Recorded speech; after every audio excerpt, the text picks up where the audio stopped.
कि हमारे स्टोरी का टाइटल है डज द डॉग नो, यानी कि क्या द डॉग नो यानी कि क्या कुत्ता जानता है। वंस यानी कि एक बार, देयर वर टू क्लासमेट यानी कि दो क्लासमेट मतलब होता है सहपाठी, दो सहपाठी थे, पैट एंड टॉम। एक का नाम था पैट और दूसरे का नाम था टॉम। वन डे एक दिन, Pat went to Tom's home, Pat जो था वह टॉम के घर गया। यहाँ पे गो का सेकेंड फॉर्म वेंट दिया है पास्ट इंडेफिनिट टेंस में। टू बोरो, बोरो का मतलब होता है उधार लेना, किसी से कुछ कोई चीज उधार लेना बोरो होता है। अ बुक, जो पैट था वह बुक लेने के लिए किसके घर गया, टॉम के घर गया। क्लियर है? आई होप आपको समझ में आ रही होगी स्टोरी। मैं एक एक वर्ड को बताते चलूंगी जिससे कि आपको बहुत हेल्प मिलेगा यदि आप बिगनर्स हैं तो।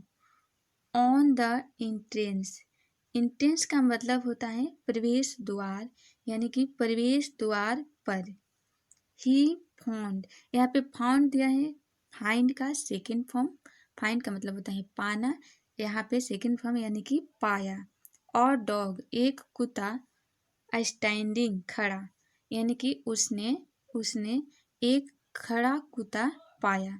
सीइंग पैट, पैट को देखकर, यानी कि पैट देखकर, इट स्टार्टेड बार्किंग, जो कुत्ता था वह पैट को देखकर क्या करने लगा, वह भौंकने लगा। यहाँ पे स्टार्टेड, स्टार्टेड का यूज हम तब करते हैं जब कोई क्रिया कुछ करने लगा, जैसे कि वर्षा होने लगी तो स्टार्टेड रेनिंग, इस तरह से स्टार्टेड का यूज किया जाता है। तो यहाँ पे स्टार्टेड बार्किंग है, इसका मतलब कुत्ता भौंकने लगा पैट को देखकर। पैट गॉट फ्राइटेंड, यानी कि यहाँ पे गेट का सेकेंड फॉर्म गेट फ्राइटेंड, ये एक फ्रेजल वर्ब है, इसका मतलब होता है घबरा जाना, यानी कि गॉट फ्राइटेंड, पैट जो था वह घबरा गया। टॉम केम रनिंग, टॉम आया, यहाँ पे कम का सेकेंड फॉर्म केम दिया है। रनिंग यानी कि जो टॉम था वह दौड़ते हुए आया, एंड और हेल्ड हिज डॉग, और अपने कुत्ते को पकड़ लिया। यहाँ पे हेल्ड होल्ड का सेकेंड फॉर्म है हेल्ड, होल्ड का मतलब होता है पकड़ना, तो जो टॉम था उसने अपने कुत्ते को पकड़ लिया।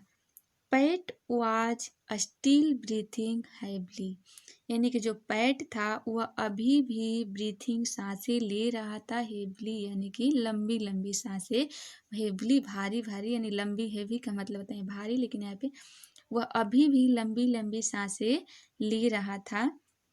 ब्रीथिंग यानी कि ब्रीथ मतलब होता है सांस लेना। ओके, आगे देखते हैं क्या है स्टोरी।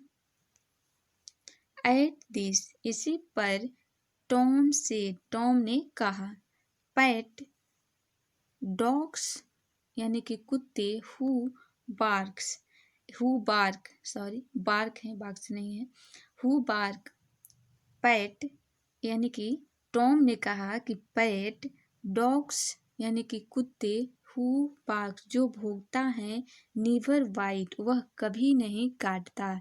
ये किसने कहा, टॉम ने कहा पैट से, यानी कि जो कुत्ते भौंकता है वह कभी काटता नहीं, नेवर यानी कभी नहीं, बाइट यानी काटना, कभी नहीं काटता।